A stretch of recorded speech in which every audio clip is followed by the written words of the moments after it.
Special Counsel Jack Smith continues his prosecutions, and people are wondering if he's just getting started, if this is going to heat up much more dramatically than even many of us anticipated. We've talked about what I anticipate to be 4 different criminal indictments. We are at level 2 right now. I think we're going to have 2 more, but maybe there could be additional indictments or superseding indictments, meaning we have one indictment that currently exists in Florida, but we get another indictment also in Florida that just expands the charges. And so we might have a long road to go. And we know that this is the new Democratic campaign. They really don't have a good candidate who can actually go out there and communicate with the American people. So they're leveraging the strong arm of the government to wage their political battles for them. And we also know that they're crossing new lines, new barriers. We've been asking ourselves, is it normal to live in a country where the people in charge are prosecuting their top political opponents? And of course, if we were looking at any other country in this world and observing them, many liberals, many Democrats would say that's just insane. It's like Putin's,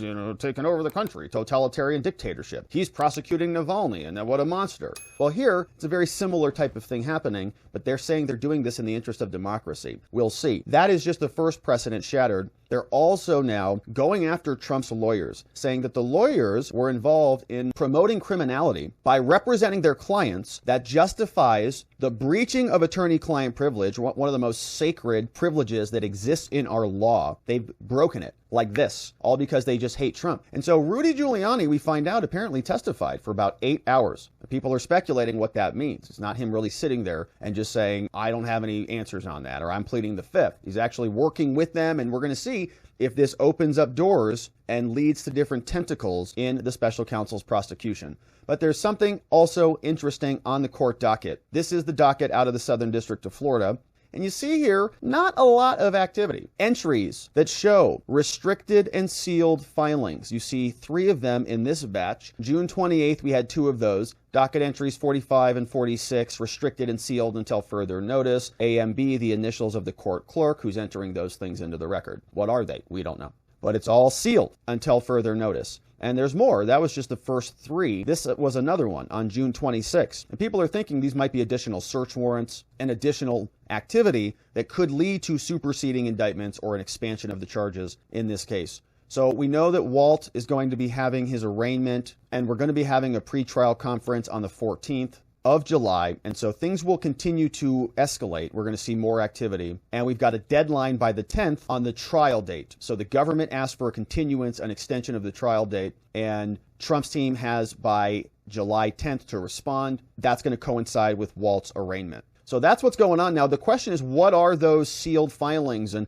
is there anything we can infer from them? Because people like Rudy Giuliani have been testifying or have been communicating with the special counsel's office. This story gives us a nice roundup of the latest as far as the extension of this investigation. From the New York Daily News, they tell us that Jack Smith's team is now eyeing Trump lawyers. And so the D.C. indictment would be about 2020, would be about January 6th, would be about this insurrection and this coup to steal America and all the things. This was published July 3rd, and we're just getting right into the holiday break, and there was a flurry of activity. But they say apparently attorneys who aided in Trump's efforts to reverse the result have come under scrutiny from Smith. Prosecutors from Smith's team have interviewed Trump's one-time personal lawyer, Rudy Giuliani, for about 8 hours, issued inquiries centered on Sidney Powell, another pro-Trump lawyer who they say spread election misinformation. And they also questioned Brad Raffensperger, the Georgia Secretary of State, about Giuliani, right? So now they're cross-referencing whatever Giuliani told them with whatever Raffensperger told them. And they're saying, well, Giuliani, you lied about those texts, and you're going to be lying to us. And so that's lying to a federal officer.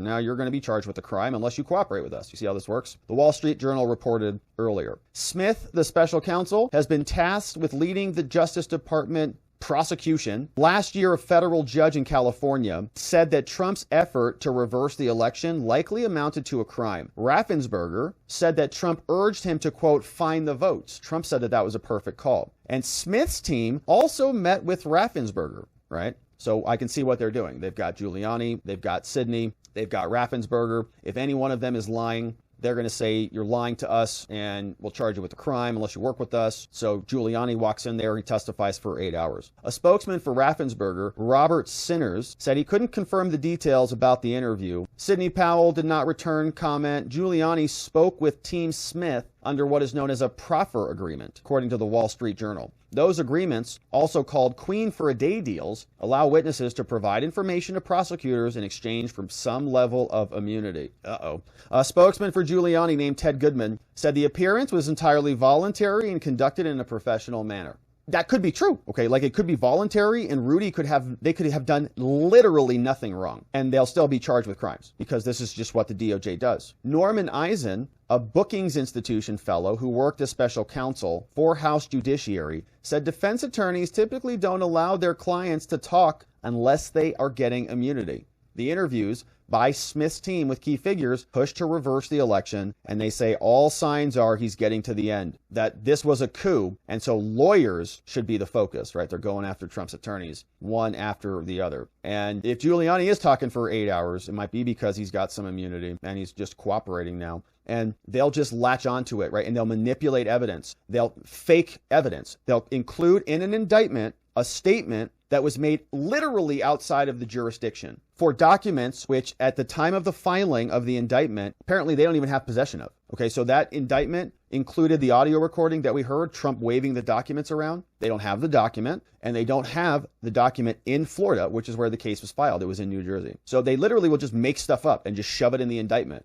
to make it look worse. They create it out of thin air. They put pictures of boxes all over the place. And they don't even corroborate for us that every one of those boxes in there had a classified document in there that was in violation of the law. Many of those boxes could have been perfectly legal and legitimate, but they wanted it to make it look bad because this is a political prosecution, persecution. It's a waged campaign of a political narrative warfare going on during the middle of an election. And the question is Jack Smith just getting started? A lot of people say yes, and I tend to agree. This is Glenn Kirshner. He's over on MSNBC. Here's what he says. The New York Times is reporting that subpoenas are still going out in Jack Smith's documents case, subpoenas from the Miami grand jury, the grand jury that indicted Donald Trump. What do you make of this? They're still investigating and we'll probably see a superseding indictment. So those 38 charges or whatever will be more. What I make of this is that Jack Smith is just getting warmed up. It seems like he is intent on investigating all of the potential crimes of not only Donald Trump, but anybody else down at Mar-a-Lago, anybody else in Florida who may have been involved in assisting, facilitating,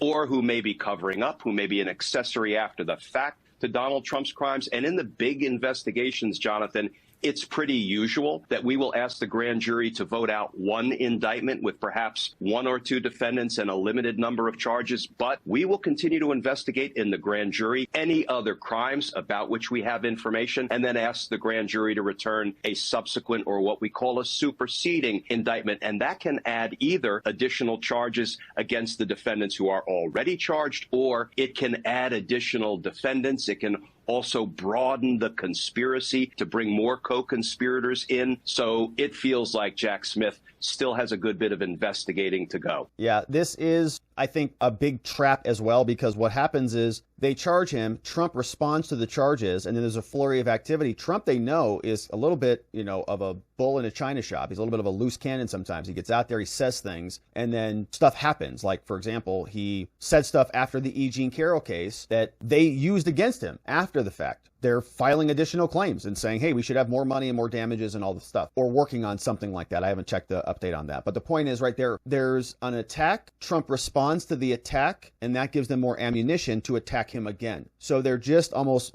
baiting him. So then if Trump comes out and says a statement when he's speaking with CNN or Caitlin Collins about the indictment, they say, oh, does that give us something to latch onto that we can broaden the conspiracy charge? Does this identify a different defendant? Is Trump articulating what his defense is going to be? And does that open any doors for us that we can literally point to that statement? So they're just setting him up to trip and trip and trip. And so Trump's lawyers are responding to this and fighting back differently. Now, Trump is, I think, playing offense. I really think that his best strategy on this political onslaught, this prosecutorial onslaught, this weaponized persecution of him by winning the presidency. I mean, I think that is his best, if not only, defense on this. So he is going to go into attack mode, and we'll come and follow up on that. But first, a little bit more MSNBC reaction, because this is what they had to say about this. A long segment on this, but they brought out a U.S. attorney. Her name is Sarah Krisoff, and she used to work at the Southern District of New York, which is a district that we spend a lot of time in. I mean, we're there all the time. In fact, the E. Jean Carroll Trump case was out of this court. Here they are talking about the Trump prosecution and what Jack Smith is up to. So the fact that they're choosing to interview these lawyers, they're seizing devices from lawyers, they're searching emails from lawyers, everything. That tells me they have a real strong basis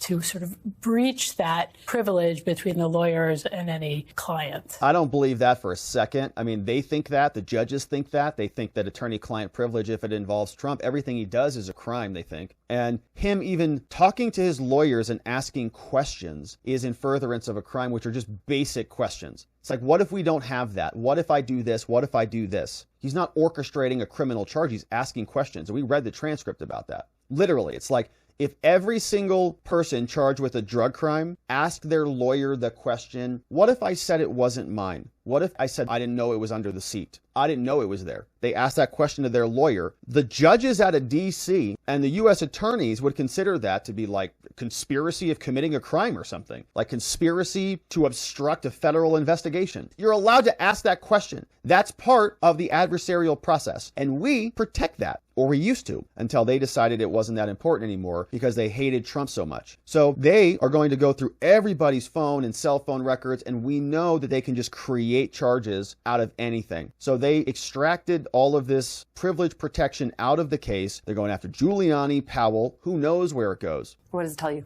Oh, well, first of all, we're back into the MAGA means making attorneys get attorneys kind of situation, right? Which is always fun. But what they're going for here is Trump's main defense. Because what he's going to say to the fake elector plot is that, look, it wasn't me. I was following the advice of my attorneys, right? So this goes to what I call the wino lawyer defense, right? If you say you don't want to pay your taxes, you can't just say like, well, I don't want to pay my taxes, and three-finger Jim over there says that actually tax law is unconstitutional, I don't have to pay it. If every other lawyer in the room is saying, no, you have to pay your taxes, you can't just choose to believe the random one who's telling you what you want to hear. So what they're probably investigating while they're going deep on Giuliani and Powell is to try to see, was Powell the only person saying this crazy stuff? Because if so, that's not a good defense for Donald Trump. Okay, so substituting lawyers' judgments for one another. So the U.S. attorney is going to say, well, that defense attorney's strategy is legal and that defense attorney's strategy is illegal. You see where that could be a problem for the entire justice system?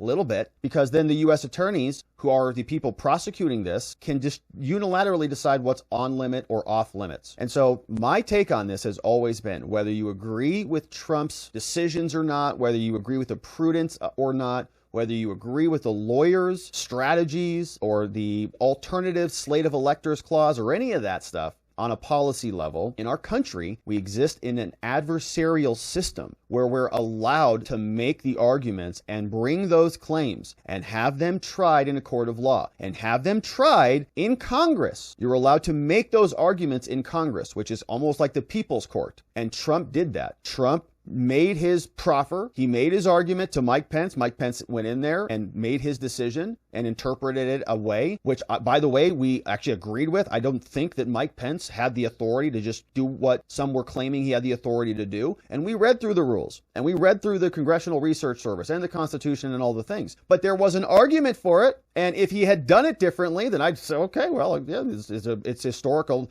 breaking precedent. It's something that we've never seen before, but that happens all the time in this country. And Joe Biden tries all the time to shatter precedent and break this country's precedent historically. He's prosecuting his political opponents now. So ultimately it didn't happen. Okay, you could say that the checks and balances of the system worked, the public pressure on Pence, of other Congress people, of Senate, whatever, nothing ultimately happened there, but you're allowed to make those arguments. It's part of being in an adversarial system, and it's something that is so critical to the functioning of the system. These people in power will be superseded by people who are more power hungry and worse than they are. And at some point, it's going to come back to bite them in the butt. So I think they're playing with fire on this one, and I don't think they have any idea what they're doing. Talk about Rudy Giuliani. I mean, 8 hours. What is it they are trying to learn from Rudy Giuliani in those 8 hours? And for those of us who did not actually get law degrees but watched a lot of Law and Order, this idea of a proffer agreement, sitting down, being told, whatever you tell us is not going to be used against you. How does that actually play out? So the proffer agreement gives Giuliani some protections. They can't use the information he provides directly against him. There are lots of of ways, frankly, they can use the information. They can use the information to follow leads. They could use the information if Giuliani is charged and he then took a position that was contrary to what he said in that meeting, then they could use that information against him. So if he had good lawyers, where would they, in prepping him, put up the guardrails? So first of all, his lawyers should have anticipated most every question in that meeting before that meeting happened. They should have essentially rehearsed what was going to happen in that meeting, gone over it, and particularly rehearsed sort of the extremely thorny areas that were to be expected. Talk to me about those thorny areas. What is it likely that prosecutors want to begin to get into? Well, as she was saying, there is a bound of attorney-client privilege, right? And there's stuff that used to be Giuliani shouldn't talk about or shouldn't be used against Trump to the extent that Giuliani was acting as one of his attorneys. And so that kind of sets the boundaries of what they're getting at, right? The other thing that I think is happening is that you proffer the immunity so Giuliani can't take the fifth, right? So he kind of has to answer your questions. In terms of what they're asking him about, again, I think we're really going in deep in terms of who told Trump what. Did Trump direct these people, go find me a way to make fake electors, or was fake electors presented to him kind of without his direction, right? If it was presented to him, again, who was presenting it? Was it just Giuliani and Powell? Were there other peoples? What was Cipollone saying? They're trying to get a sense of what information Trump had before Trump made his disastrous decisions to try to overturn the election. They're having a hard time, I think, articulating what they're looking for because it's going to be difficult to find. We have to think about this. How would you split hairs between somebody making a very aggressive, very full front attack using every provision of the law to challenge the status quo versus somebody who is illegally exploiting the law and trying to coup away the country, right? What is the difference on that? And they're going to have to find, I think, some level of intent, some mens rea, some guilty mind from Trump to make that claim. To say, he says, I know this is illegal. I know this is unconstitutional, but I want to do it anyways. I know this is breaking the law. I know this is outside the bounds of the law, what we are allowed to do. And I don't think they're going to find that. But the fact that they're not going to find it doesn't mean that they're not going to create it. So if Donald Trump is facing an onslaught from all of the Justice Department, everybody around him, trying to threaten his lawyers, trying to chill his ability to find people to represent him lest they be subpoenaed, and threaten with charges, and threaten to have their cell phones raided and their computers seized by the FBI. It's chilling Trump's team. It's chilling people who would work on his cabinet, chilling his campaign officials. It's chilling lawyers from working with him. So he's also facing physical incarceration at some point. When the D.C. courts get an indictment and they have to set release conditions when he's arraigned there, what is the judge going to do? A lot of unanswered questions. So Trump then is going to be going on the offense. Great way to beat a lot of this is to win the presidency. One option that a lot of criminal defendants don't have. And so when the election continues to heat up, Trump is going to be able to hit the Biden campaign and the DOJ and the entire establishment with a massive double standard, with the fact that he is being prosecuted and essentially martyred by this Justice Department. Here's what he says in response during a campaign I want to see Hunter ask these questions. Hunter, you know nothing about energy. You know nothing about China. You know nothing about anything, frankly. Hunter, you're a loser. Why did you get $1.5 billion, Hunter? Fired up, man. Fired up.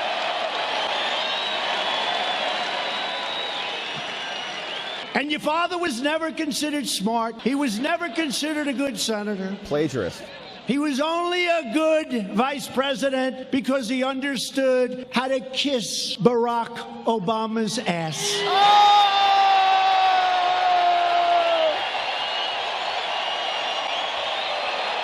Right on, right on. All right, so it's going to be a fun campaign because it's going to be a lot of that, right? Trump is going to be hit with different indictments, and every time he speaks, he's going to be rubbing Joe Biden's nose in his criminality, which is a lot more colorful and a lot more documented than anything Donald Trump has done. So we'll get into all of that and more as this goes on, but it seems like Jack Smith is warming up. A lot of people starting to ask questions about this, and if Rudy's testifying, who else comes next? We'll continue to follow.